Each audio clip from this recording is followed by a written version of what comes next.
topic is which do you prefer, books or TV shows? Books are made of lots of paper and are really boring too. I have books but I love TV shows. TV shows have many different exciting and funny programs. Which do you prefer, books or TV shows? I prefer TV shows. I have two reasons to support my opinion.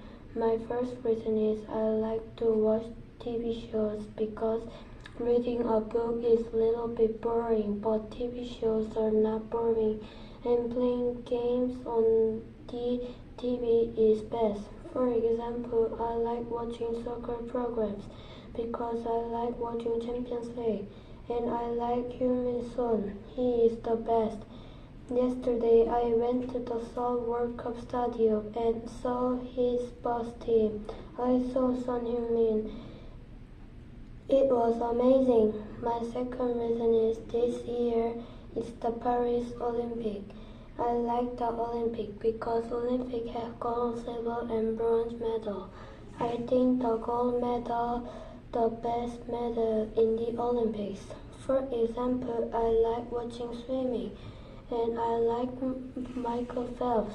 He swims really fast against the other people. That's why I like watching Olympics. In conclusion, which do you prefer, books or TV shows? I choose TV shows. TV shows are very funny. And I enjoy the Olympics. TV shows are the best because I like soccer programs and the Olympics. Thank you for listening to my speech.